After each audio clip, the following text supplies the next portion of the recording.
Bom, pessoal, boa noite, bem-vindos aqui ao nosso curso, né? Faremos aqui um curso hoje interessante, um curso de tomada de decisão baseado em risco. Teremos um exercíciozinho no final, que é sempre bom. Tem sempre uma história aqui para a gente, né, trabalhar em conjunto, que é sempre bacana.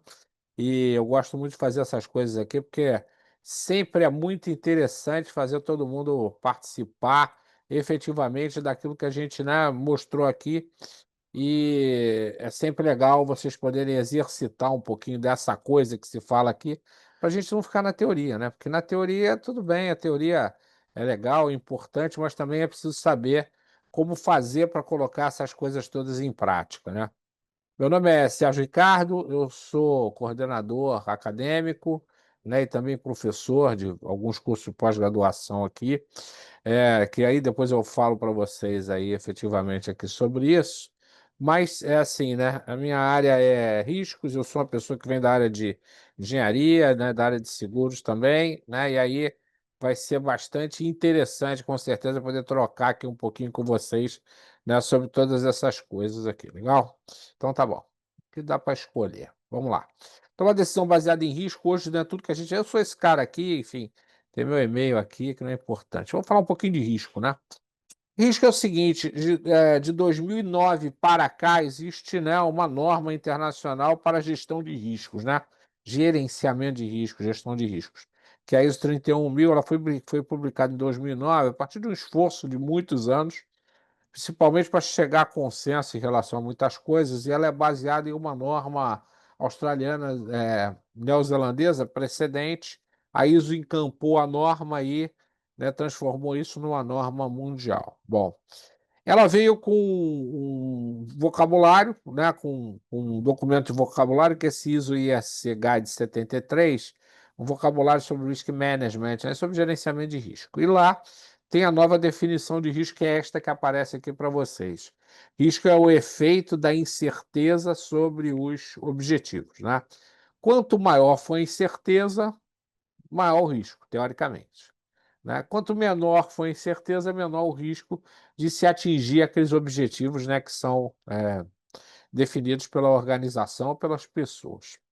A norma define que incerteza é um estado, ainda que parcial, de deficiência da informação relacionada aos eventos, suas consequências e a probabilidade, né, de que eles aconteçam. E todas as organizações, independente do seu tamanho, do seu porte, estão sujeitas aí a vários riscos, né? E os riscos podem ser diferentes. Então é isso, né? Incerteza é um estado ainda que parcial da deficiência de informação relacionada a evento, probabilidades e consequências. Eu não sei, desconheço, né? E todas as organizações de todos os tipos e tamanhos estão sujeitas a uma série de riscos que podem afetar aí a condução, né, dos seus negócios, né, e seus objetivos, tá legal? Muito bem. Bom, em relação aos objetivos em si, a gente tem que levar em consideração que os objetivos são construídos a partir da definição de estratégias, né, e de planos estratégicos, que vão se desdobrar em projetos e em uma série de processos, e cada um deles vai trazer resultados. Então, os objetivos é um somatório de todos esses projetos e processos que foram concebidos a partir de estratégias, né, consensadas na empresa. Olha que interessante, né? Eles podem estar relacionados a tudo dentro de uma organização, em relação às suas operações, processos, projetos, se refletir em termos ambientais, de segurança, comercial, financeiro, econômico, são diversos objetivos. Quando você faz planejamento estratégico, por exemplo, né, ele aparece, o planejamento ele é consequência de uma série de objetivos estratégicos que são traçados, né, pela alta direção da empresa, e é a partir daí que você começa a fazer um ciclo de planejamento, né, estratégico, né? Agora, o que é importante, né, todos os riscos que aparecem como possíveis empecilhos, né, para que alguma coisa aconteça, têm que ser geridos, e isso a norma diz, de forma proativa, né, alinhada com as estratégias, com os processos de planejamento e com a própria gestão estratégica, né, fazendo com que todo o projeto, né, desta gestão de riscos ele caminhe, né, auxiliando a empresa a atingir seus objetivos, todos os objetivos. Muito bem. Risco tem três parâmetros, e a gente até diz: se eu conseguir tirar um deles, não tem risco. Veja, eu preciso de um evento, que é uma ocorrência, um fenômeno. Eu preciso de uma determinada probabilidade, um estado, né, assim, de incerteza sobre a ocorrência de um determinado evento. Então aqui já dá para a gente saber de uma coisinha. Se a probabilidade de um evento ocorrer for zero, eu tenho risco? Não. Se for 100%, eu tenho risco? Também não, não é? E em relação à consequência? Consequência é um impacto negativo ou positivo, direto e indireto. Um incidente gera risco ou não? Não, porque o incidente não tem perda, né? É uma perda potencial, ela não acontece. Portanto, o incidente não gera risco, ok? Muito bem. E o evento, hein? Por exemplo, né? Por que que o urso polar não come pinguim? Vocês conseguem é, construir um evento em que o urso polar coma um pinguim? Por que que será que o urso polar não come pinguim, hein, gente? Vocês podem me ajudar com isso? Qual será o motivo de um urso polar não comer um pinguim? Devido à consequência negativa para ele? Não. O urso polar come qualquer coisa. Passou na frente dele e come. Não tem nenhum problema de dieta. Não faz mal, não dá fadiga depois, nada disso. O motivo pelo qual o urso polar não come pinguim, gente, é que o pinguim mora no sul e o urso polar no norte, ok? Mas você consegue dizer que é impossível um evento de urso polar comer um pinguim? Não. Sabe por que não? Porque eles podem se encontrar em um zoológico qualquer, em algum lugar do mundo. Alguém deixa a jaula do pinguim aberta, ele sai para passear, e nesse exato momento, né, alguém esqueceu a jaula do pinguim, né, do urso polar aberta, e eles se encontraram, entendeu? E aí o urso polar está com fome, né, e vai comer o pinguim. Não tem jeito. Apesar de ser remotíssima a probabilidade disto acontecer, a consequência é possível, né? Existe uma consequência, que é o urso polar comeu o pinguim, matou o pinguim, e o evento, ele não posso dizer que a probabilidade dele é zero. Ela não é zero, né? Mas eu tenho quase certeza que não vai acontecer. Agora, o quase certeza não é zero. Tá legal? Então, a gente tem que ter isso em mente. Isso aqui é o princípio do princípio da tomada de decisão baseada em risco. As primeiras perguntas que eu tenho que fazer estão aqui. O evento tem uma ocorrência possível? Sim ou não? Qual a probabilidade de ocorrer? Eu consigo estimar? Qual a consequência, direta e indireta? Ela é positiva ou ela é negativa? Ok? Então tem que mapear isso aqui para saber, tá legal? Muito bem. Bom, olha aqui. Como é que eu vou atuar então sobre os parâmetros de risco? Em termos de gestão mesmo disso, olha. O evento, né? O que que eu deveria fazer? Identificar os eventos de risco, todos eles, que são possíveis, né? Encontrar as suas fontes, onde o risco acontece. Geralmente, nas empresas, 95% das vezes, os riscos acontecem em processos. Investigar as suas causas e os seus possíveis impactos. Qual é a causa desse evento de risco e qual é o seu possível impacto? Então, olha só: evento de risco, fonte, onde ele vai acontecer, causa, né, e impacto. E a partir daí classificá-lo segundo algum parâmetro, né? Eu posso dizer que esse risco é importante, é menos importante, né? Por aí vai. Por exemplo, né? Todos nós aqui moramos em algum lugar. Moramos numa casa, num apartamento, né? Se eu perguntasse para vocês, olha, né, assim, vamos fazer uma análise de risco da sua casa, né, em relação a incêndio, por exemplo, né? Quais são os possíveis eventos de risco que podem gerar um incêndio? Já já, Cléo. Quais são os possíveis eventos que podem gerar um incêndio? Aí você vai me listar, esquecer o gás aberto e ter uma fonte de ignição, né? Assim, sei lá, né? Alguém fumando em casa deixou o cigarro cair no colchão, no sofá, por aí vai, né? Então, a fonte de risco, onde o risco acontece, tem várias, ó, o fogão, tem o sofá, né, etc. Né? Quais são as causas? Ah, alguém inadvertidamente, né, deixou o cigarro lá, uma ponta de cigarro lá no sofá, cair no sofá. Qual é, né, o impacto? Incendiou o sofá e depois a casa inteira. E eu vou classificar esse evento como um evento aqui, sei lá, grave, né? Por aí vai. Fala, Cléo, pode falar. Eu ia perguntar se eu posso considerar como uma probabilidade, dentro de uma matriz, a frequência em que a atividade ocorre. Não, Por exemplo, não, não. Deixa eu te não? explicar. Quando Tá. você está falando de frequência, você está falando no passado.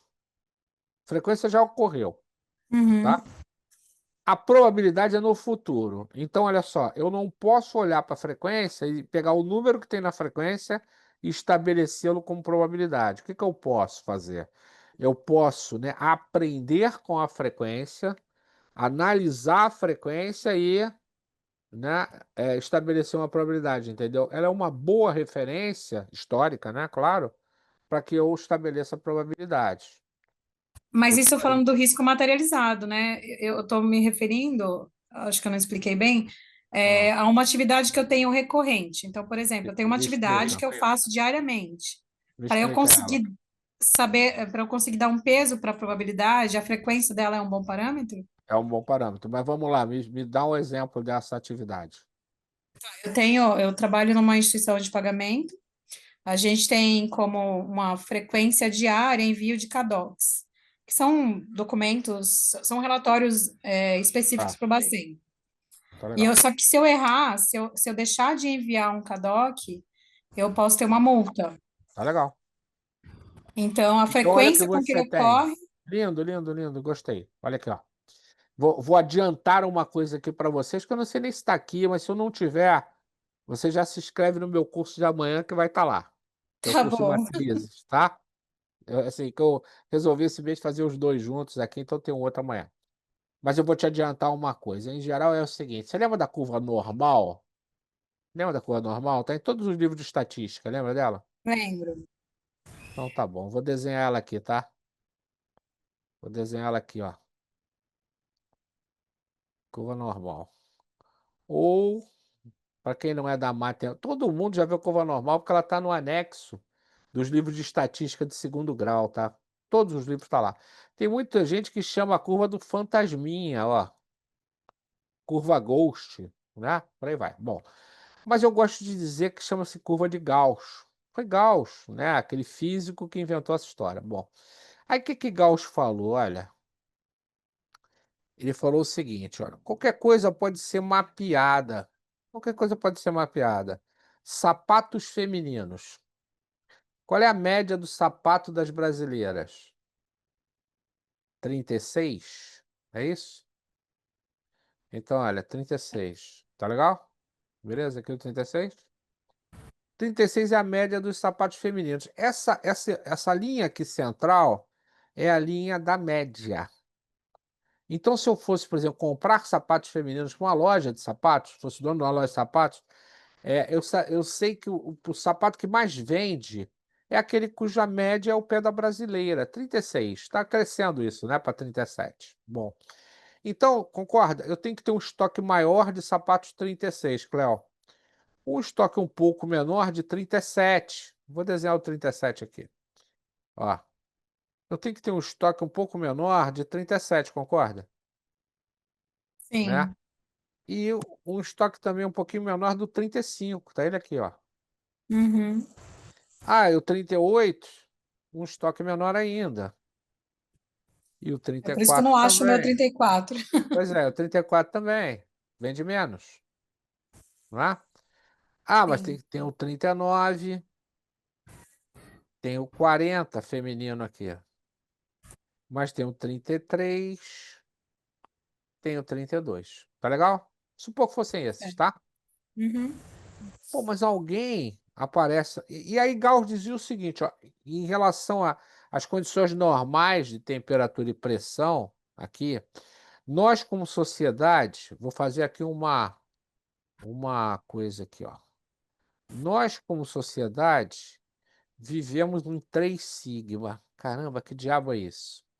Aqui, ó, 3 sigma, parece um 8 sigma. Vou tentar desenhar aqui com o mouse, mais ou menos isso, tá? Ele parece um 6, mas é um sigma aqui. Entenda que é um sigma, tá? Ele diz o seguinte, ó, entre a média e o valor mais afastado, nós temos 3 desvios padrão. Lembra dessa história lá da estatística? 3 desvios padrão. O que que significa isso? Na curva normal, para a gente não ir à estatística, diz o seguinte: olha, quando a gente faz isso, quando a gente considera que isso aqui é verdade, e é verdade, né? 99% das coisas que a gente faz seguem essa lógica. 99,73% das coisas boas ou aquelas que estão dentro da nossa especificação acontecem entre essas duas curvas, essas duas retas aqui, ó. Essa aqui, tá vendo meu mouse? Uhum. E essa aqui. Limite inferior de especificação e limite superior de especificação, ok? O que que vai Ok. estar fora? O que que estaria fora aqui, ó? O que que seria esse X aqui que está fora? E o que que seria esse X aqui, ó, que está fora? Esse X aqui é o sapato da chinesa jogadora de vôlei, que é 48 aqui. E alguém que usa aquele ortopé, como é que é? De bebê, que é o 25. Tá legal? Esse aqui é Uhum. completamente fora. Qual é a probabilidade disso aqui acontecer? De estar fora da especificação normal, sabe qual é? É a 99. diferença para 100, ó, 0,27%. Então, 0,27% é o ruim. Aí você me diz o seguinte, olha, por que que o ônibus chega todos os dias? Por que que a carta chega? Por que que o salário cai na conta? Por que que o CADOC chega todo dia lá no Banco Central na operação da Cleo? Sabe por quê, Cleo? Porque você está sujeito a isso aqui, ó. 99% vezes 73 das vezes que você enviar o seu CADOC, ele vai chegar lá. 0,27% das vezes não vai chegar. E você vai ser multada. Sim. Mas é 0,27. Se você atuar sobre o seu processo e melhorá-lo significativamente, a probabilidade de dar erro vai cair de 0,27 para 0,10, 0,05, entendeu? Que significa dizer que você está apertando isso aqui, ó. Você está subindo a quantidade de desvios padrão entre a média, né? Uhum. E o limite de especificação. Ou seja, o teu limite de especificação está ficando mais apertado. O teu limite para erro está ficando muito apertado. Você não erra nunca. Entendeu como é que é? Sim. Então, Obrigada. assim, qual é a saída? Qual é a saída? Melhorar o seu processo, colocar segurança nele, que a gente chama de controles, né? Uhum. Para que você tenha avisos antes que aconteça e, Sim, as alarmísticas, e né? checklists, né? Antes que aconteça, preferencialmente automatizados, para que o erro não aconteça. É o que acontece com o avião, por exemplo. Entendeu? Deixa eu limpar minha área aqui. É o que acontece com o avião, né? Por que que o avião, em geral, não cai? Ele não cai porque ele tem uma opção de checklists e redundâncias, né? Que não deixa ele cair. Antes dele cair, ele alerta que ele está acontecendo um monte de coisa ali. Fala, Fábio. Boa noite, Sérgio. Então, nesse exemplo que você deu aí para a Cleo, uma ação preventiva para ela melhorar os parâmetros seria dentro dessa tabela aí de eventos, Uhum. identificar, encontrar, investigar e classificar. É. ela ia a fundo aqui.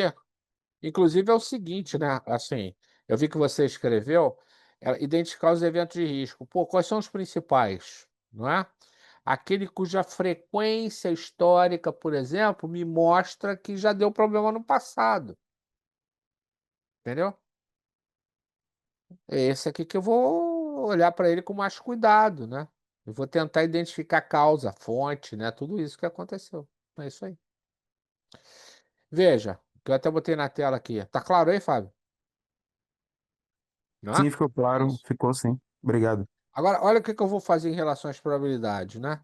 Vou criar estratégias e planos para eliminar, se possível, quase nunca é, ou reduzir as probabilidades de ocorrência dos eventos, como eu falei para a Cleo aqui.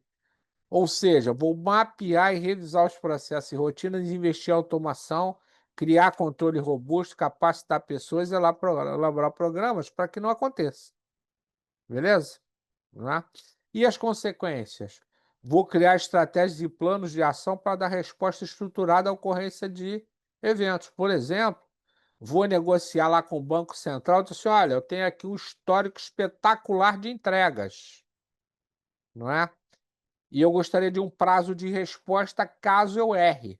Então, se eu errar, eu me comprometo em até 4 horas revisar meu erro e corrigir, né? Trabalhei no sentido da consequência aqui. Ou seja, eu criei aqui ó, investimento em estratégias, né, físicas, né, e etc, né, para poder melhorar a minha entrega aqui. Eu estou olhando sempre para isso, ó, a possibilidade de um erro e eu trabalhar no sentido da continuidade do negócio, ou seja, transformar o erro numa coisa importante, entendeu? Mitigar o erro sob a ótica da consequência, é isso, né? E eu botei aqui em vermelho, né? Isso aqui tem que ser sempre feito de uma forma estruturada e contínua, sempre, né? Pilares, né? Então, uma série de pilares estratégicos são importantes quando você está olhando para a gestão dos riscos. Olha, mandato e compromisso, ou seja, né, alguém lá em cima tem que gostar de mim e dizer, olha, estou investindo aqui para fazer. Ter uma governança de riscos arrumada, onde todo mundo saiba qual é o seu papel e, principalmente, os proprietários de risco, aquelas pessoas que operam os processos, entenderem que risco que estão correndo e o que, que eles podem fazer com eles. Entendeu? Eles são os principais gestores do risco. Quem opera o risco? Quem opera os processos, né? Tem um orçamento, que tem que se gastar um dinheirinho com isso, tem uma boa política de gestão de riscos e controles, e a partir daí, um programa de gestão de riscos e controles, né? E trabalhar com palestras de sensibilização, capacitação de equipes internas e construção de cultura. Só para vocês entenderem, eu faço muita consultoria de gestão de risco, muita mesmo, para empresas de todos os portes e tamanhos. Sou sempre chamado aí e tal.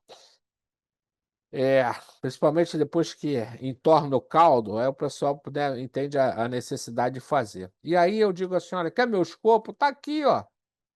Inclusive, se vocês quiserem, manda aí para os meus concorrentes. Esse é o meu escopo de trabalho. É isso que eu vou fazer.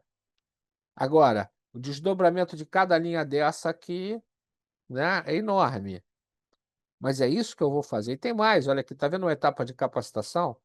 Né? Eu preciso capacitar todo mundo na tua empresa para eu poder construir uma cultura de risco e as pessoas começarem a pensar assim, né? É importante.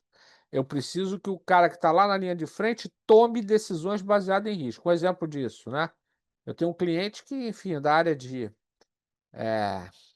marinas, né, por exemplo, e aí esse cliente teve um acidente, né? Um barco pegando fogo adentrou uma marina, e aí o operador de cais, treinado, né? Assim, tomou a decisão, pegou um barquinho, né? Entrou, chegou perto do barco pegando fogo, já ancorou o barco, jogou uma âncora no barco e saiu puxando ele com a embarcação para o lugar em que ele pudesse pegar fogo sem trazer risco para os outros, entendeu?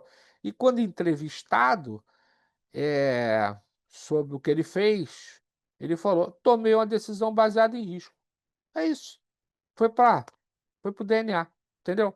Que é a coisa importante. Olha, quando a gente está falando de gestão de riscos e controles, os objetivos são muito esses, né? Criação e proteção de valor, com tudo isso que a gente está falando aqui.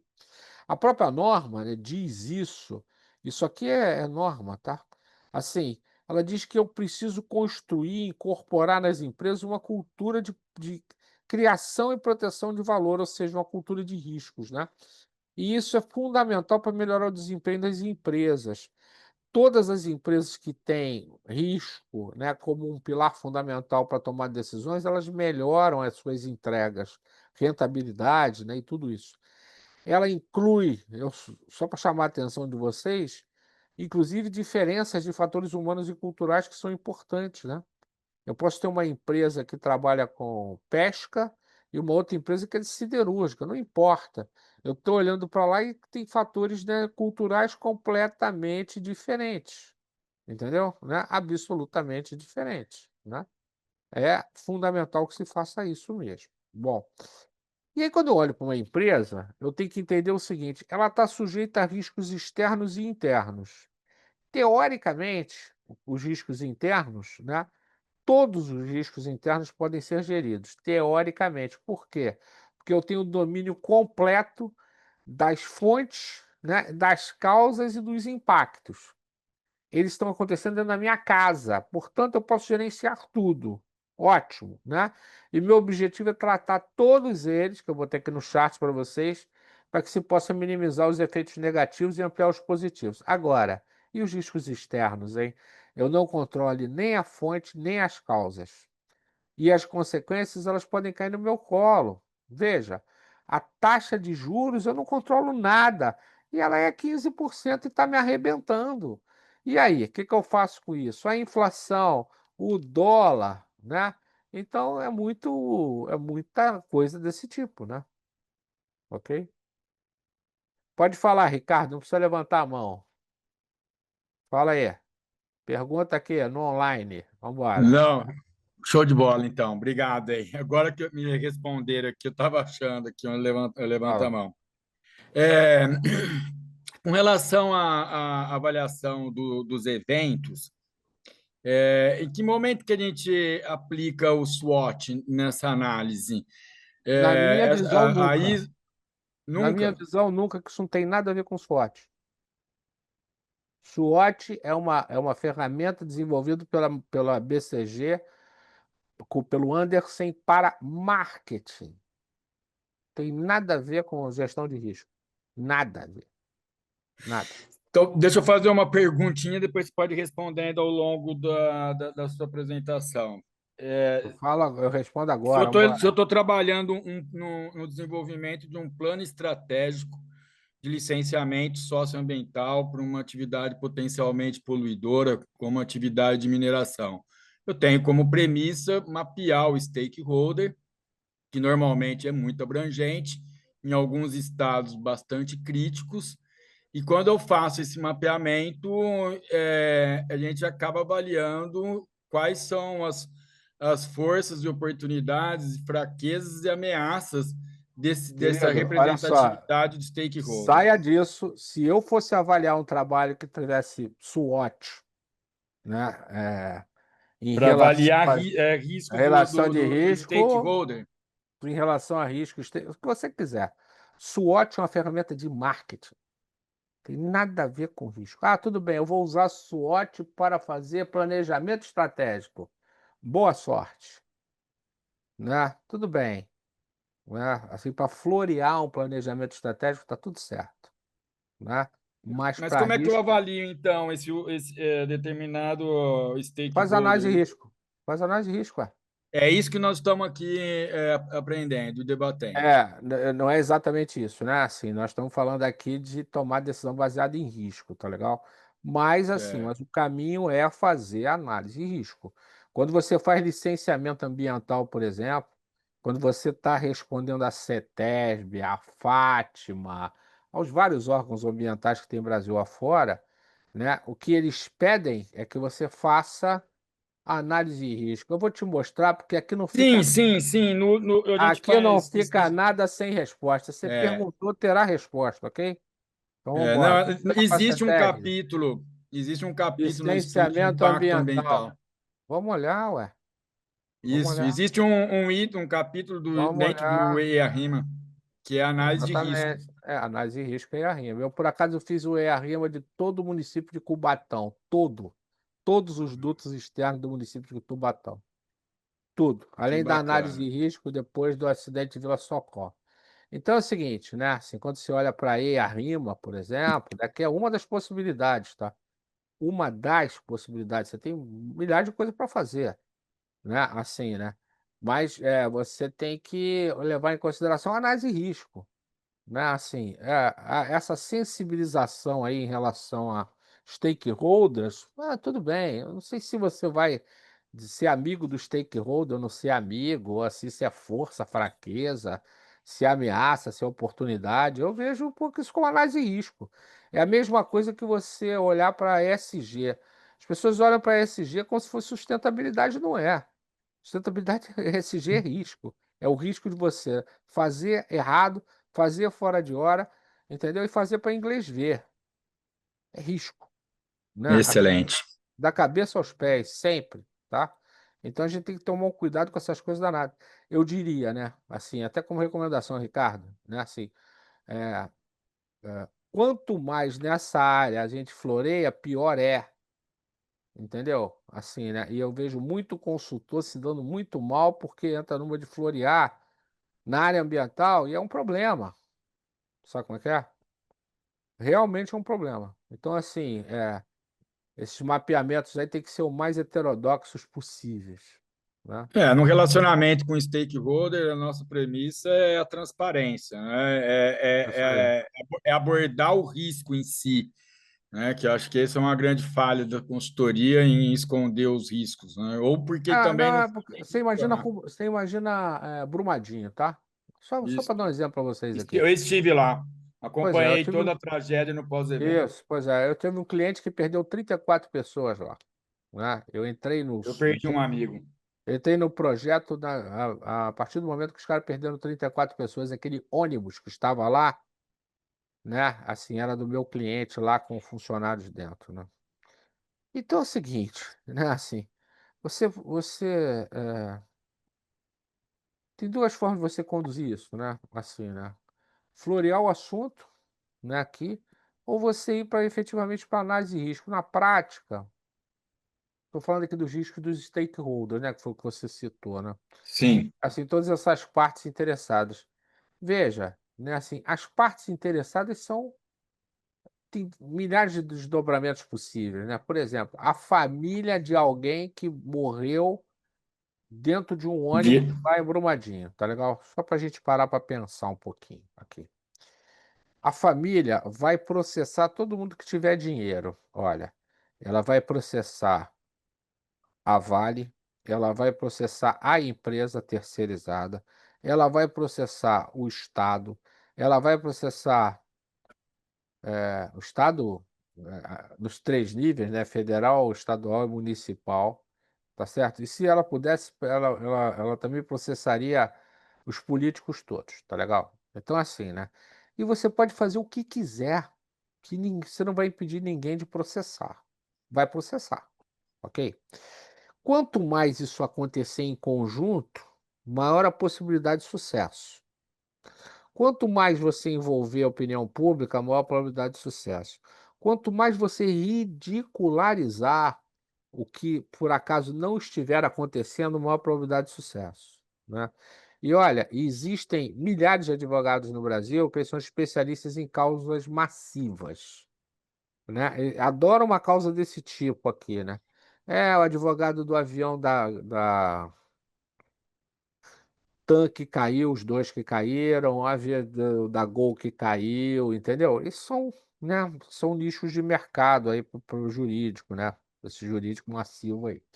Então é o seguinte, e tem vários outros, né? Ah, o cara que morava lá há 50 anos e, pô, a casa dele, porra, foi comida pela terra e não morreu. Mas ele morava lá há 50 anos, tem um dano moral, perdeu o contato com o vizinho, perdeu o jogo de buraco sexta-feira. Tá entendendo o tamanho da coisa? Então é o seguinte, assim, eu tenho muito medo dessas ferramentas, né? Aliás, eu tenho medo de qualquer ferramenta, sabe? Porque é, assim, a ferramenta te vicia as pessoas nelas, né? E assim, eu acho que o importante é você entender qual é o desdobramento e a dimensão. Sérgio, e nesse sentido, a gente então analisa os fatores de risco. É, eu acho que é o mais importante. Fala, Fábio. Sérgio, você Fábio? falou sobre dutos. Você já aplicou essa metodologia para alguma empresa petroquímica, Já, química várias, ou várias, petróleo? E várias. sentiu algum exemplo? Você está falando aí Petrobras de de cabo a rabo, Petrobras de cabo a rabo, a antiga BR Distribuidora, que hoje é Vibra, né? Todas as Eletrosul, Eletronorte, né? Quando, enfim, né? Furnas, Eletronuclear, todas as empresas de petróleo, as demais, né? Que são distribuidoras no Brasil, Raizen, né? As empresas de drilling, é, porra, ferrovia, um monte. Você poderia citar algum exemplo de uma aplicação prática envolvendo evento, probabilidade e consequência, só para eu entender melhor sobre o tema? Deixa eu ver se eu consigo, cara, te ajudar aqui, peraí. Deixa eu ver se eu tenho um exemplo aqui, nesse computador que se eu tiver, eu te mostro aqui, tá legal? Deixa eu ver. Evidentemente que se eu tiver aqui é um exemplo, tá bom? Não é O um... exemplo já atende para eu enxergar Oi? melhor. O exemplo que você tiver aí já me atende, que eu enxergo melhor, porque eu sou da indústria. Então, Tá se legal. você citar algo assim relacionado com a indústria, eu vou conseguir compreender melhor do que você Tá, está falando. deixa eu ver se eu acho um aqui. Deixa eu ver se eu acho um aqui. É que eu vou te mostrar um processo grande. Esse é um pouquinho até do escopo aqui do curso, tá? Que é maior, né? É... Deixa eu te mostrar um aqui. Eu vou te mostrar um aqui. Eu vou te mostrar um aqui que é o seguinte. Deixa eu ver como é que eu vou te mostrar isso aqui, cara. Deixa eu ver se eu consigo te mostrar um relatório. Deixa eu te mostrar, tentar te mostrar um resultado aqui. Eu não sei se tá aqui, cara. Esse aqui é o problema. Vou ter que ir no específico aqui, vamos ver. Só segura um pouco aí, pera um pouco. Que eu vou ter que abrir coisa aqui que não tá, tá tudo fechado.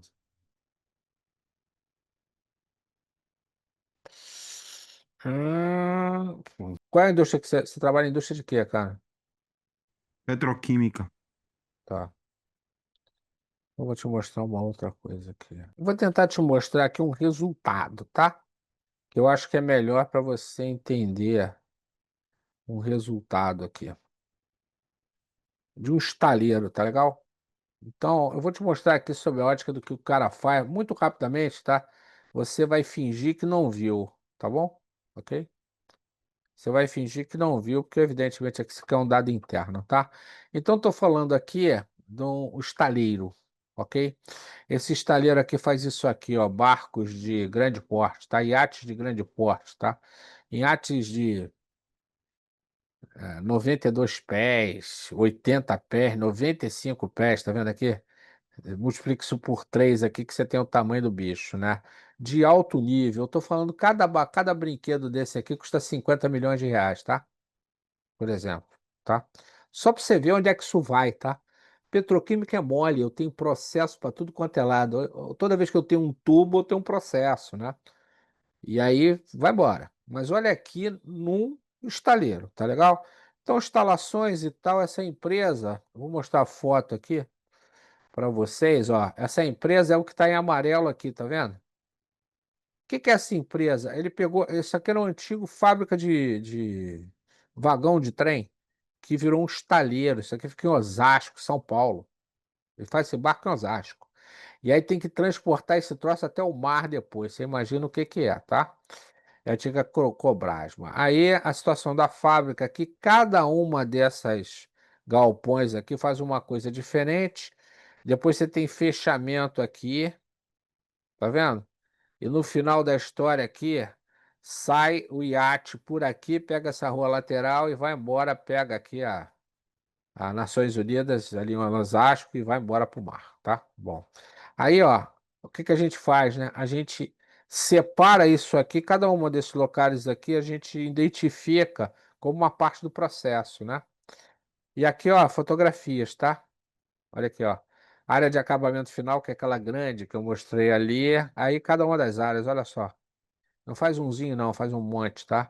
Tem filminho aqui, tem o diabo. Isso aqui é os processos todos. Armazenagem, almoxarifados, utilidade, energia elétrica, exaustão forçada, ar comprimido, equipamentos de transporte. Então, eles têm esses travel aqui, que isso aqui levanta uma embarcação de até 100 toneladas e sai passeando com ela. Aqui atrás tem uma piscina onde você faz teste de estanqueidade, né, esse tipo de coisa, tá?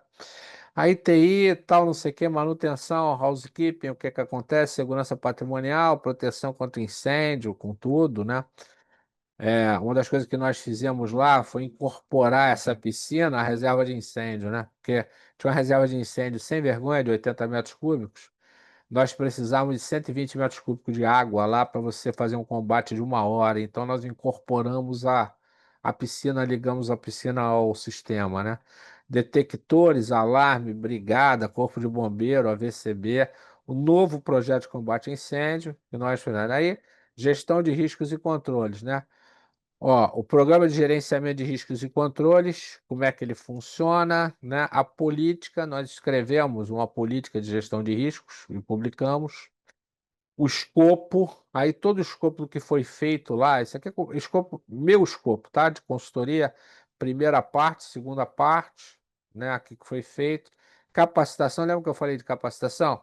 Capacitação de todo mundo aqui. Isso aqui é a minha assinatura, tá? Lá, todo mundo, esse cara aqui era o diretor da fábrica, todo mundo participou, todos os gestores, né?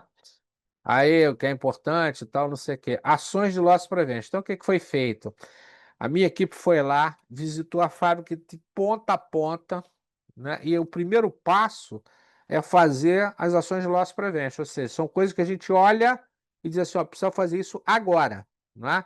E a gente dá o tempo. Aí você vê que tem um verde, azul, verde aqui, o verde está pronto, o azul, né? Tá aqui faltando algum detalhezinho e por aí vai, né?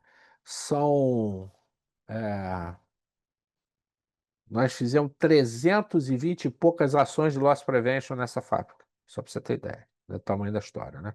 E é assim em processo petroquímico também, tá? A gente visita tudo de ponta a ponta, rasga de ponta a ponta para poder fazer essas coisas. Bom, e aí o projeto, né, o programa de gerenciamento de risco, implantamos o programa, implantamos o comitê de risco, um fórum de gestão de riscos quinzenal, por aí vai. E aí a gente também avaliou o programa de seguros, que eu venho da área de seguros, fui diretor de seguradora, né? Então, revendo, ó, os caras têm 145 milhões embaixo daqueles telhados lá, sem os barcos, sem os barcos, né? Aí tivemos, né, que propor uma revisão aqui, né? Estava em revisão do programa de seguros, e aí ficou tudo começando com os valores a segurar, né? Aí, bom, os caras tiveram sinistro lá em 2019, aí o que que aconteceu depois do sinistro, tudo isso de ponta a ponta, tá? Então, assim, só para você ter ideia, vou tirar o share aqui, isso aqui é na área que é o que está fácil aqui, nesse computador, só para você ter ideia, é uma das coisas que a gente faz, entendeu? É a mesma coisa em indústria petroquímica. E aí, que eu queria mostrar que eu não conseguia, deixa eu ver se eu consigo aqui, mostrar um levantamento de eventos. Vou te mostrar uma ficha de levantamentos, tá? Deixa eu ver se eu consigo. Ó, deixa eu te mostrar uma ficha aqui de levantamento. Essa aqui era no meio do processo, tá? Então ela não está completa, mas vai te dar uma ideia do que é. Então ela aqui, ó. Olha aqui, ó. Então aqui, ó. Fonte de risco, montagem elétrica, evento de risco, acidente de trabalho, risco de quedas e afastamentos, tá? Causa, rampas de acesso e elevadores para transporte de materiais no setor e para embarcações, escadas no lugar de rampas e a falta de elevadores para transporte de materiais. Possíveis impactos diretos, indiretos, probabilidade de ocorrência, consequência e exposição a risco, tá? Aqui. Aí, o que fazer? Qual é a estratégia de resposta a ser implementada? Eliminar, né? Tentar eliminar. O que eu estou sugerindo fazer? Trabalhar, né? A probabilidade. O que fazer? Urgenciar a mudança para um setor definitivo, que estava em mudança. Isso aqui era provisório, né? Evitar acidentes e tal, por aí vai. O que eu quero com isso? Eu quero sair do 4 para o 0,27, que eu mostrei para vocês, e a consequência é a mesma, porque se acontecer um acidente com o colaborador, dá isso, né? Mas essa diferença aqui é muito grande, né? Só que vai cair muito. Vai sair com a R$ 4.000 por ano, né? Então, vale a pena fazer, entendeu? Eu vou mostrar isso para vocês aí daqui a pouco. Bom, só com exemplo aí, tá? Assim, não era de petroquímica porque eu não tenho a mão aqui, mas tem o diabo que você quiser aqui, colchão, fábrica de colchão, tem, Ótimo, Sérgio, ficou ótimo. né? Na questão, ficou ótimo. Eu consegui enxergar melhor agora. Deixa Na eu mostrar questão uma coisa. do. Só porque eu comecei, agora você vai ter que me aturar. Pera aí. Deixa eu ver uma coisa aqui. É, por exemplo, vou mostrar uma coisa para vocês aqui. Para todo mundo olhar para isso. Por exemplo, né? Eu fiz aqui para a Eu fiz aqui para a Associação Brasileira da Indústria de Colchões. Deixa eu botar aqui na tela para vocês. Uma coisa que é um modelo de autoavaliação, que é interessante também para unidades, entendeu? Então, aqui, questionário de avaliação de risco, aqui é o histórico da empresa, fotografia, parará, aí vem, né? Informações gerais sobre empreendimento, valor em risco, vizinhança, identificação dos prédios, característica dos prédios, e aí sempre tem uma legenda. Facilitar, né, o preenchimento. Você pode É, compartilhar esse modelo com a gente? esse aqui é do cliente, né? Assim, ó, Tem um em característica de branco? instalações, eu não tenho em branco, característica de instalações dos prédios, aí questionário, o processo, né, um pouquinho do processo, aí vem, ó,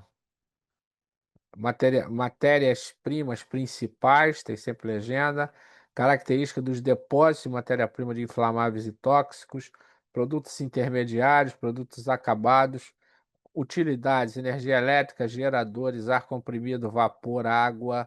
Aí proteções. Proteções aqui, cara, tem tudo que você imaginar, né? De ponta a ponta. E depois outros sistemas, as ISOs, né? Se por acaso tenha, e outros sistemas, e aí sinistros, e aí por aí vai.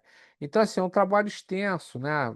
Criterioso, muito criterioso, e aí já viu, né? Bom, deixa eu voltar aqui. Senão a gente não vai lá. Mas é só para dar uma ideia para vocês do que a gente pode fazer, né? Tem muita coisa que dá para fazer e assim as pessoas acabam não fazendo por desconhecer, né? E isso é importante, conhecer mesmo. Peraí, deixa eu só botar aqui em formato de apresentação que eu não botei. Aí, vamos embora. Então, é aqui, né? Se eu tenho controle da minha empresa, se eu tenho controle de tudo, na casa dos riscos internos aqui, né? Eu tenho que gerenciar tudo usando tudo que eu tiver em mão. Se eu não tenho taxa de juros, Covid e outras coisas, né? Eu tenho que, pelo menos, esses riscos podem ser positivos e negativos, eu tenho que reagir a eles, né? Pelo menos. Bom, os riscos internos, quando a gente olha, tem várias classes: operacional, acidental, crédito, liquidez, jurídico, por aí vai. Eu vou ter aqui só umas ideias aqui para dizer que são coisas internas aqui, mapa estratégico, SWOT, olha a tua SWOT aí, cara. SWOT, né, e tal, mas para planejamento estratégico, né? Cadeia de valor, outras coisas aqui. Grande parte dos riscos são operacionais. 95% deles são riscos operacionais, né? Bom, os externos, política, econômica, mercado social, regulatório, fiscal, natureza tecnológica, ambiental e até o risco sanitário. O risco aí de Covid, por exemplo, né? São essas coisas. O problema todo é que eu tenho na empresa milhares de riscos, eu vou ter que encher as caixinhas aqui, né? Eu até digo que as pessoas têm que trabalhar com tag, né? Que assim, o risco tem que ser, por exemplo, um risco operacional aqui, né? Eu deveria colocar um tag nele assim, ó, e de interno, né? OP, OPE de operacional, eita, OPE de operacional 001 aqui, sei lá. Vou botar casa de 1.000 aqui, porque vai ter 1.000, né? Vou botar aqui 0001. Ah, esse é o 001. Vou ter o 02.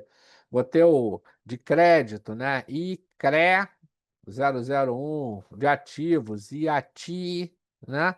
E quando for externo, eu vou trocar pelo E, né? Aqui, por exemplo, se for regulatório, né? EREG, né? 001, por aí vai, poder arrumar. Bom, o diabo mora no seguinte problema: tem os riscos que nada tem a ver com o evento. Risco de variabilidade e risco de ambiguidade. O de variabilidade é aquele de você ter um resultado completamente diferente daquilo que você previu. E você não sabe explicar por quê. E acontece. O risco de ambiguidade, a incerteza completa em relação ao futuro. Eu não tenho a menor ideia do que vai acontecer. Tá? Nenhuma ideia. Isso é um horror muito ruim. Né? E eu tenho que dar conta disso aqui também. Bom, aí é o seguinte, para nossa tomada de decisão baseada em riscos, né? Visto tudo isso, eu preciso entender o problema. Eu preciso fazer um bom diagnóstico do problema, me livrar da viagem na maionese, que todo mundo gosta, né? Olhar para as partes interessadas, Ricardo, não é? Entender o que elas, como é que eu vou apertar o calo delas e o que isso pode significar, se melhora ou piora o meu problema. Por isso que eu digo que é risco, entendeu, Ricardo? E avaliar possíveis Sim, conflitos sim. de interesse, entendeu? Será que tem alguns conflitos de interesse aqui nessa história, inclusive externos, né? Pode ser um político oportunista e tal. O que mais Bom, tem? não é? Quais são os riscos envolvidos, né? Se eles são positivos ou negativos, qual é a probabilidade deles acontecer, consequências, desdobramentos, opções de tratamento, custo-benefício e apetite e tolerância da empresa. Quanto eu quero arriscar e qual é o limite. E o desenho das soluções. Escolher uma solução, uma matriz de responsabilidade, quem faz o que quando, indicadores, metas, né? Valores no tempo, controles e comunicação. Então, isto aqui é o estado da arte da tomada de decisão baseada em risco. É isso aqui que eu tenho que levar em consideração. Tá legal? Muito bem. Eu vou colocar esse slide aqui. Vou tirar minha cara aqui primeiro. Peraí. Vou colocar esse slide aqui. Nós vamos usá-lo daqui a pouquinho. Vou colocá-los aqui no nosso chat para vocês. Tá ele aqui, ó. Vocês vão precisar dele daqui a pouco. Muito bem. As decisões estratégicas que eu preciso tomar, né, elas são escolhas, né? Que ela pode ter grande impacto no negócio ou em qualquer outra coisa, determinando a direção e os objetivos de longo prazo de uma empresa, né? Mas eles afetam o curto e o médio prazo. Elas são tomadas com base em dados, né? Percepções, feedbacks, devem resultar de crescimento, lucratividade do negócio, etc. Né? Bom, característica dessas decisões, né? Elas têm o objetivo estabelecer mudanças, estabelecer consensos, às vezes, né? Miram resultados, não são tomadas de um dia para o outro, são baseadas em análises, podem ser motivadas por problemas ou situações negativas. Exemplos de decisões estratégicas, né? Alterar portfólio de produto, decisão sobre entrar ou sair de mercado, contratar ou demitir pessoas, investimento de curto, médio e longo prazo, fusão, aquisição, mudança de estrutura, por aí vai. Urgência em decidir, outro problema, né? Escolhas inadequadas de negócio. Tomei a decisão com urgência, não tinha as informações e errei. Falhas na implementação de estratégicas, falta de flexibilidade para lidar com mudanças, eventos imprevistos, mudança de mercado, avanço tecnológico, competição acirrada, mudança regulatória, entrada de novos concorrentes, né? Porque eu estou tomando decisão sem ter bases. Então, uma das coisas que é inaceitável hoje em empresa é você não ter as informações para tomar decisão, né? Elas envolvem gerenciar riscos, identificar, analisar e avaliar os riscos, né? Permitindo que se desenvolva planos de mitigação proativos, planos de atenuação de riscos, né? Proativos, garantindo que essas decisões sejam tomadas em ambiente seguro e controlado. É tudo que se quer. Melhoram a tomada de decisão, porque essa análise de risco aumenta a clareza, né, para todo mundo e busca, né, o consenso realmente. E diria que aqui uma otimização de recursos, né? Porque quando você toma decisões informadas, decisões, né, com maior segurança, você gasta menos, obviamente, ok? Né? E aí tem modelos, um monte de modelos. Análise de decisão, né, uma técnica aqui que se usa muito para opções de decisão, considerando risco e recompensa, tal. Ela geralmente é montada em cima de uma matriz de decisão. Todo mundo já viu isso aqui, né? Aquele negócio de comprar ou alugar, né? Aí vai colocando as coisas. Então. Teoria dos jogos, né? Assim, que aí envolve uma estatística mais pesada e também simulação de Monte Carlo, né? Que é uma método das aproximações aqui. Muito bem. Bom, agora, e quando você está em condições de incerteza e de Choco, ambiguidade? desculpa te interromper. O que que seria essa teoria baseada em jogos, essa anterior? Isso. Você viu aquele Uma Mente Brilhante? Aquele filme? Sim, sim. É aquilo. Teoria dos jogos. O Nash, né, foi o precursor da teoria dos jogos, né? Que é você fazer simulações como se você estivesse efetivamente aqui num jogo, né? Assim, não existe jogo de azar, né? Não existe isso, né? Jogo de azar. Todos os jogos são de azar. Você sempre vai perder. Mas tem situações aqui que você perde menos. E é isso que é avaliado na teoria dos jogos, né? Então, assim, ele é um conjunto, né, de possibilidades de decisões estratégicas, né? Com múltiplos agentes, né? Então, o que se faz na teoria dos jogos é você brincar com as variáveis e com os agentes, para saber como é que ele vai para um lugar ou para outro, né? Vou te dar um exemplo disso. Se Hitler tivesse sido morto em 1939, haveria Segunda Guerra Mundial? Seria melhor ou pior? Entende? Né? Então, assim, eu vou matar Hitler, tirei Hitler. Puf. Quem assume o lugar dele? Puxa, que aquilo era um processo. Seria melhor ou pior? Entende? Então você começa a fazer esses jogos todos. E você começa a fazer análise. Melhor, pior, oportunidade, ameaça, né? E faz isso. Já a simulação de Monte Carlo é diferente, né? Você joga com base estatística, né? Muito utilizada agora em gestão de projetos, né? Bom. Tomar decisão em condições de incerteza e ambiguidade, que a gente já viu que é um problema, né? Porque em situações assim, né, os resultados em relação à incerteza, por exemplo, né, você admite, né, que os resultados possíveis são conhecidos, mas as probabilidades não.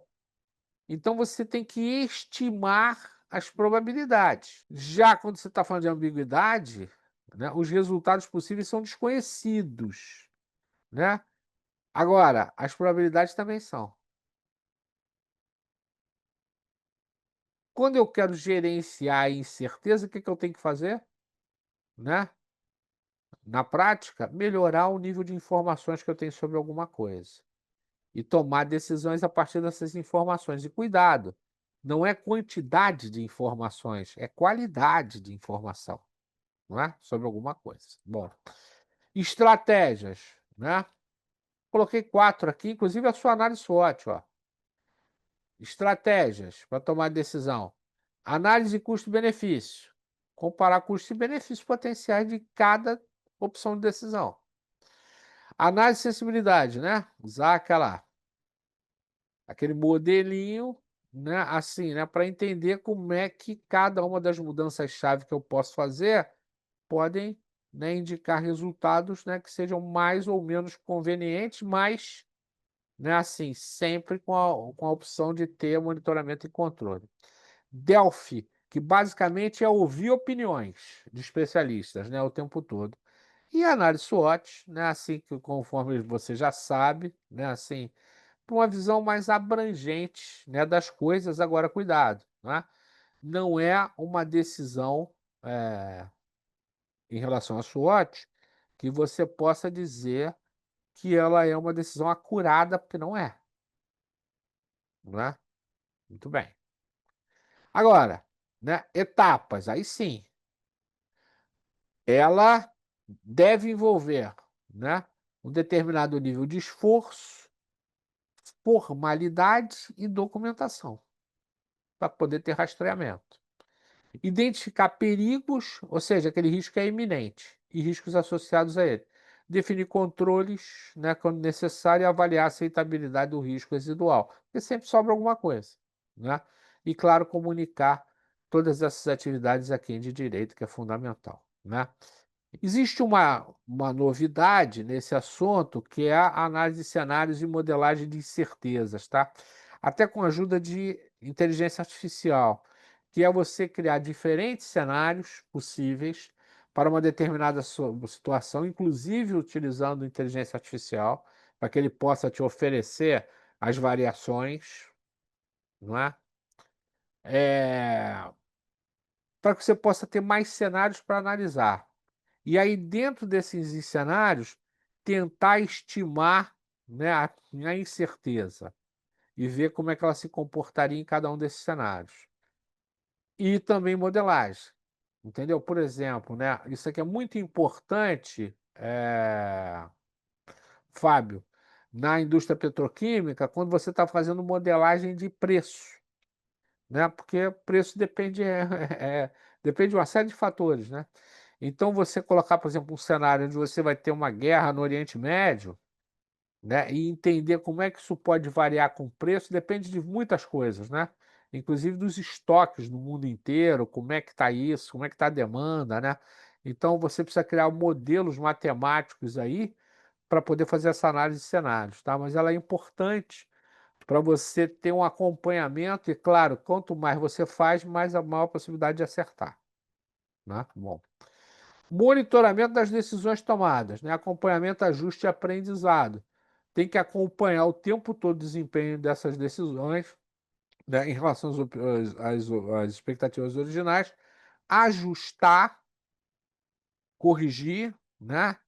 E lembrar em consideração que todo esse processo gera aprendizado. O que é um aprendizado aqui? A resistência das pessoas é um belíssimo aprendizado, o nível de resistência das pessoas, né? Uma coisa que tem que sempre ser mapeada. E aqui, né, quando a gente fala de gerenciamento de risco, isso que está na última revisão da norma, como processo, ele tem uma forma de fazer, né?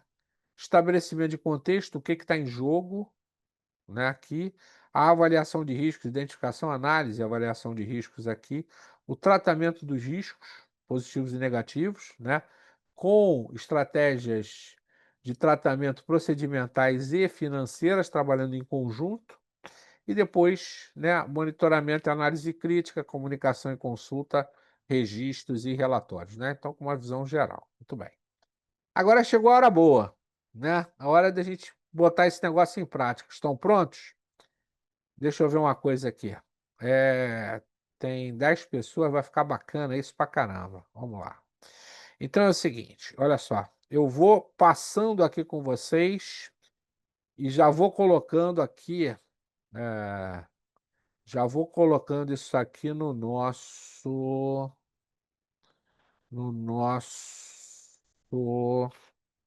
chat. Tá legal? Então lá vai o primeiro no chat. É o seguinte: a situação, problema é a Ilha do Risco. Vocês estão em uma ilha deserta após o naufrágio de um barco. Dois grupos que nós vamos fazer. O grupo tem informações limitadas sobre o ambiente da ilha. O barco acabou de naufragar, vocês estão na areia da praia. Há indícios de uma tempestade se aproximando. Você olha ao longe, não sabe, mas as nuvens estão ficando pretas lá longe. A ilha tem uma floresta densa, mas parece haver uma pequena montanha no centro. Há sinais de possíveis predadores, como pegadas no solo, né? Você olha na areia, tem umas pegadas esquisitas lá. A única saída para sobreviver nesta ilha, né?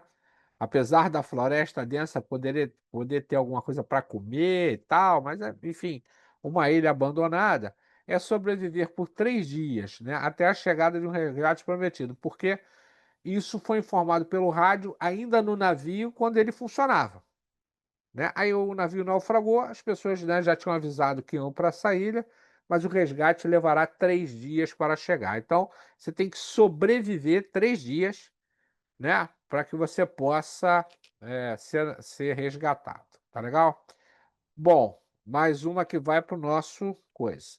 O grupo encontrou 10 itens espalhados na praia, possivelmente de naufrágios anteriores. Quais são?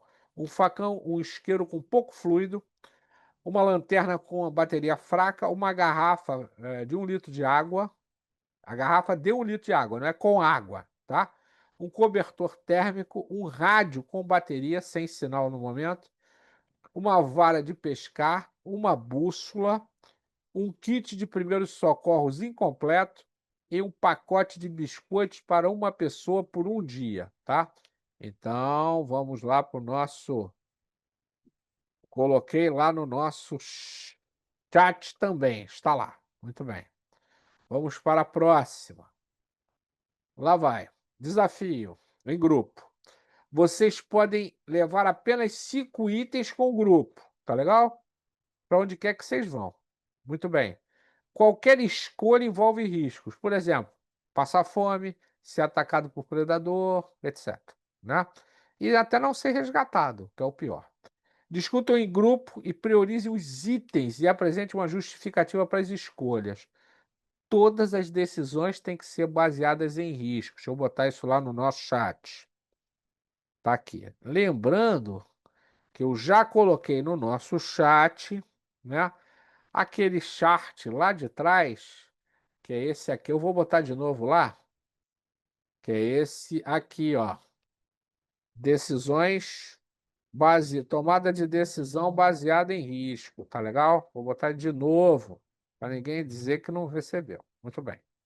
Então é o seguinte, vocês têm que daqui a pouco em grupo, vocês vão discutir em grupo, vou botar vocês numa sala separada e vocês em grupo, daqui a pouquinho, vocês têm que me dizer quais são os 5 itens que vocês vão levar desses itens aqui, perdão, desses aqui, o porquê que vocês vão levar os 5, tá legal? Com o objetivo final de sobreviver 3 dias e serem resgatados. Tá bonito? E vamos começar com o grupo de Ana Beatriz. Ah, já veio. Ana Beatriz, Cléo, Fábio e o usuário do Zoom. Como é que ficou? Quais foram os 5 itens e por quê, hein? Decisões tomadas aqui baseadas em risco. Fábio fala por nós. Olha, Ele fez a listinha. Fábio, Oi, consegue me ouvir? claro. Eu estava no celular que Ora. acabei procurando aplicativo. Quais foram os itens escolhidos? Aham. Ficou o pacote de biscoito, Peraí. facão. Deixa eu botar na tela aqui para a gente ver. Peraí. Peraí. Tá. Vai ficar até mais fácil da gente identificar aqui. É... Então, aí. Então, pacote de biscoito. Isso, Ah, facão, facão. cobertor térmico, Cobertor térmico. Legal. kit de primeiros socorros, Legal. 2, 3, 4, 5 e o isqueiro. Tá bom. Por quê, hein? O Desses pacote de 5. biscoito seria para um, seria o único item de alimentação que teríamos inicialmente, então todos entraram em acordo e entenderam a necessidade. Aham. O facão, por ser um item de segurança, tá? Um item de buscar alimento, de abrir frente na floresta. O facão também seria útil para criar ferramenta, como um item para pesca, alguma coisa nesse sentido, Ah, tá? Cobertor térmico, o nome por si só já explica, né? Imagina assim, estando dentro de uma mata, local frio, muito úmido, então seria interessante ter o cobertor térmico, até seria um item básico de sobrevivência, né? Kit de primeiros socorros, assim, pela exposição, enxergando assim uma mata fechada com diversos animais, peçonhentos, de pequeno e grande porte, com certeza alguém iria se machucar, tá? uhum. E por fim, o isqueiro, que assim, pela gente entender que fogo, além de ser um item de segurança, né? Seria um item de sinalização, de segurança, um item para se alimentar também, tá? Então, basicamente seria esses 5 itens e essas explicações aí. E só um complemento, a gente substituiu a vara de pescar porque a gente pensou assim, né? Eu tenho a vara de pescar, mas não tenho certeza se eu vou conseguir pescar só pelo fato de eu ter a vara. O biscoito, a Ah, certeza que eu consigo me alimentar. E o o. biscoito, vamos ouvir o outro grupo, aí depois a gente comenta todo mundo. Ah, tá Vamos, bom. vamos lá. E Perfeito o outro lembrete aí, grupo? viu? Ótimo lembrete. Tá bom. E o outro grupo? Endira Sávia, vocês querem vocês apresentarem ou posso representar aqui a nossa análise? Não, pode Pode apresentar. apresentar. Então vai. Perfeito. Nosso grupo fomos nós três, eu, Endira e mais e Sávia.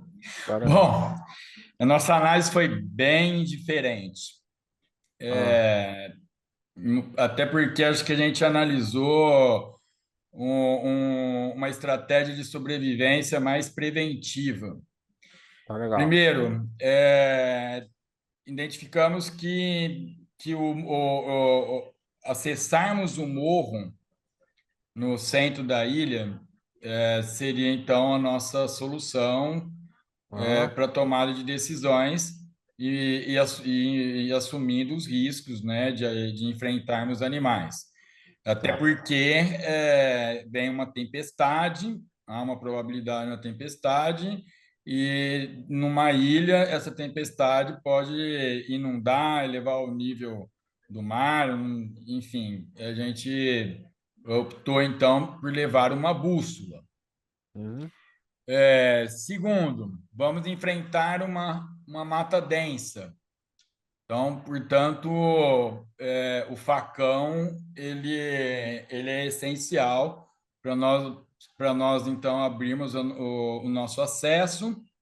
Mas com facão a gente pode poder construir armas de madeira, né, com o que a gente vê pela frente, né, com lanças para se proteger de um eventual ataque de algum animal legal. predador. Discutimos a necessidade se levaríamos um cobertor térmico. Entendemos que, por estarmos em grupo, um cobertor talvez atenderia pontualmente uma das pessoas desse grupo. Optamos, então, em levarmos um isqueiro com pouco fluido. Bom, esses são os 3 primeiros itens. Do Os cobertor, dois. né? Não, não, Isso. não, não. Não levamos o cobertor e Ah, não optamos levaram o pelo cobertor. isqueiro. Não levamos o Legal. cobertor. Como nós estamos indo a bússola, pode assinalar aí a bússola, né? E como nós estamos indo em direção ao morro, nós vamos numa parte mais alta. Entendemos que uma garrafa de 1 litro de água seria essencial, porque é, a gente poderia passar por algumas horas ou até dias sem comida, mas sem água não. Mas como a gente está levando um facão, o facão vai produzir uma lança. Nós teríamos condições de caçar a nossa própria comida, o nosso próprio alimento. Bom, estando também num morro, a probabilidade de melhorar o sinal é real. Então, nós optamos como um quinto elemento um rádio, como bateria, para a gente apostar, né? Uma probabilidade de que esse rádio poderia funcionar e melhorar a nossa situação de resgate. Bom, foram esses 5 itens que o nosso Tá time legal. aqui, e Sávia, nós decidimos. Tá legal. Então, olha só, o facão, os dois grupos concordaram que vão levar. Não é isso? Perfeito, Isso. isso. Beleza. O que mais que os dois grupos vão Isqueiro levar? Mais também. nada. O isqueiro também. Isqueiro. Então, vou trocar a cor aqui. Deixa eu trocar a cor. Aqui. Deixa eu trocar a cor aqui para verde, por exemplo. Só para lembrar o outro grupo levou o kit de primeiros socorros diferente, né? O biscoito, que mais? Vara de pescar. É, Vara Não, de Não, foi pescar. o primeiro cobertor grupo, térmico, não. não? cobertor O primeiro térmico, Ah, a foi o gente não levou a cobertor. vara. Foi o foi cobertor. o isqueiro, kit Deixa eu primeiros limpar aqui. socorros, cobertor térmico, facão e biscoito. Vocês não levaram a vara, não é isso? Não. Então, olha só. Eu precisava que vocês entrassem em consenso, porque é aquela coisa, né? Desesperadora, né? A gente precisa chegar a um consenso aqui, né? Porque, na verdade, o grupo são todos vocês. Eu dividi vocês assim, vamos falar um para cá para ter ideia, mas aqui a gente precisa chegar a um consenso qualquer. Primeiro é o seguinte, o primeiro grupo não disse para onde ia, né? Se ia ficar na praia ou se ia subir a montanha por algum motivo. O segundo grupo disse assim, não, nós vamos subir, né? Que é pô, mais fácil de ver lá onde é que se está vindo o barco lá, da onde está vindo, aonde vai atracar, né? Porque também tem isso. O cara vem com o barco, atraca de um lado da ilha, você está do outro, você não vê, não Vixe, é? morremos então. Morreu, né? Então, assim, mas pode ser que o barco seja bonzinho, dê uma volta na ilha, né, e tal. Então, assim, tá entendendo? Vocês estão exatamente numa situação, né, em que há um monte de variabilidade, um monte de ambiguidade, né? Assim, os resultados podem ser completamente diferentes daqueles que vocês planejaram e absolutamente ambíguo. Você não tem certeza de absolutamente nada porque é uma situação, né, de risco mesmo. Todas as decisões aqui têm que ser tomadas em ambientes de risco, sob risco, não é isso? E aí eu diria o seguinte: quando vocês escolheram o facão todos, vocês estão olhando para a proteção e para a possibilidade de criar ferramentas. E também para abrir coco, para matar um animal, né? E para fazer outras coisas. Ok? Beleza. Exato. Então, assim, aqui tem uma função de proteção, função básica, né? Aquelas lá que estão na pirâmide de Maslow, como sobrevivência mesmo, não é? É, assim, o negócio aqui é sobreviver. Será que nessa onda de sobreviver, o rádio com bateria que já está sem sinal, será que você vai apostar nele? Ele está sem sinal lá na praia. Será que você vai apostar nele que ele vai ter sinal lá em cima do morro? Não sei. É uma aposta. Uma aposta. E a bússola, hein? É uma outra aposta, é uma ilha, né? É Teoricamente, que em matas densas, aí foi até em mapa não tem nada, né? eu justifiquei isso aí, que eu falei, olha, eu ando muito em matas fechadas. Eu sei, pois é. E Não, você entrou. estou só relatando aqui. O kit É, de primeiros socorros incompleto, eu não sei quanto incompleto ele tá, mas pode ser que tenha alguma coisa aqui que me ajude. As pessoas vão estar andando no mato, na praia, vão estar queimadas, sei lá, não sei. O pacote de biscoito é comida, efetivamente é, para uma pessoa por um dia. Um pacote de biscoito, né? Aquele maizenão lá com um monte. Na hora da fome, não sei quantas pessoas são, mas né, cada um come doisinho, três, daquela enganada. Não sei, né? Sim, são 3 dias, Foi o que né, que nós você vai ficar lá. pensamos. É, eu sei, Perfeito, foi o que né? nós O pensamos. cobertor térmico, talvez você possa trocar por uma outra coisa. Por quê? Porque o cobertor é para uma pessoa só. Duas, uma abraçada com a outra lá no cobertor térmico, né? Pode ser que haja um revezamento aqui, não sei, né? Mas entende? Todas as decisões aqui teriam que ser consensadas, não é? Para você chegar lá. Nós não vamos fazer, até pelo tempo. Mas percebe? Na hora que eu olho, vou só limpar aqui, para a gente chegar no que eu quero aqui, que é lá atrás, né? Eu venho aqui e vou tomar decisões. Cadê? Vou tomar decisões aqui. Primeiro, eu tenho que entender o problema. Diagnóstico do problema, que a gente já sabe qual é, 3 dias para sobreviver lá numa ilha né? Assim, naquelas condições. As partes interessadas, as pessoas que estão lá, e, obviamente, vai ter conflito de interesse nessas decisões. Risco envolvido: não sobreviver, ou pelo menos não todos sobreviverem. Qual é a probabilidade disso acontecer? quais são as consequências e desdobramentos. Como é que a gente faz? Qual é a opção de tratamento para que todos sobrevivam? O custo-benefício e será que você quer ir mesmo lá para cima, lá na ilha? Né? Qual é a tolerância a risco que você tem? Beleza? Solução. Postas as soluções na mesa, inclusive dividir o grupo. Uma parte fica na areia, com determinadas funções, outra vai até o meio da ilha, né? Não sei. Qual é a matriz de responsabilidades? Quem faz o quê? Quando? Como? Quais são os indicadores? Sobreviver, né? A meta é sobreviver por 3 dias. O indicador, sobrevivência? Não sei. Quais são os controles e como é que você faz para se comunicar? O facão pode ter uma função de comunicação também, né? Que é você botar ele contra o sol e, né? Fazer sinais, não sei. Mas as decisões são sempre assim, né? Fala aí, Fábio. Nessa tabela aí de riscos envolvidos, eu senti falta de uma classificação da consequência, por exemplo, uma ação a ser tomada, pensada pelo grupo. Tá aqui, né? Qual Tá aqui, seria tá o aqui, tá aqui. nível, né? Tá, Nível é isso mesmo, você tem médio, razão. baixo, alto, Tem razão, tem razão, tem razão. Mas aí eu te faço um convite. Quer assistir o curso de amanhã? Se inscreve aí no curso de amanhã que a gente vai falar só sobre matriz de risco.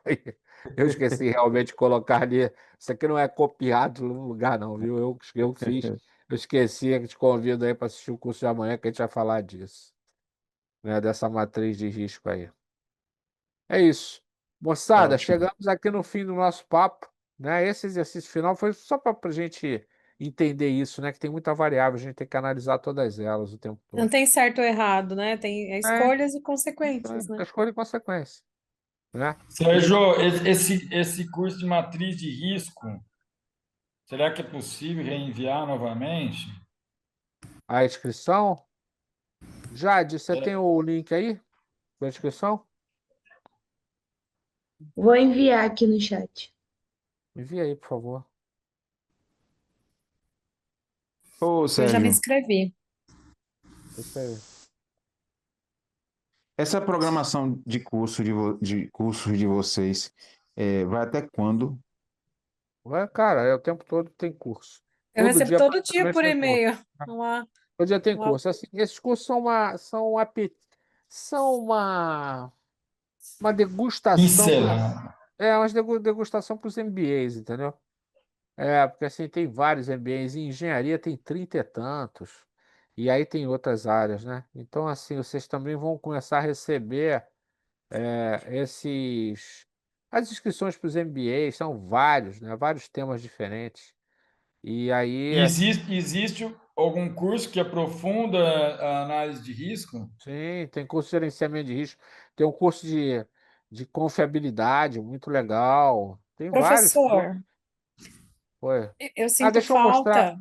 Deixa eu mostrar. Peraí, peraí. Tem os cursos na área, tem os cursos na área de seguros, saúde suplementar, né? E gestão de operadoras, né? Eu venho da área de seguros, então a gente está relançando MBA Seguros e esses dois aqui funcionam em sábados quinzenais, tá? É o pessoal que trabalha com plano de saúde, né?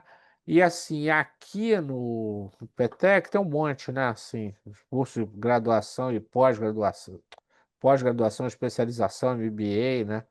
Então, assim, tem aqui nesse materialzinho, se vocês quiserem bater um print aí, vocês vão. Ou vai na página www.petec.com.br, que tem todos eles lá, né? E esses aqui são os meus contatos, tá? Se você quiser também bate um print aí. E segue lá nas redes sociais, que eu estou sempre colocando esses cursos lá, pelo menos os meus, os que eu ministro, estou sempre colocando. Esse aqui é o meu telefone aqui. Eu vi que o Ricardo já me chamou lá no LinkedIn. Então, também estou lá, Sérgio Ricardo, tá?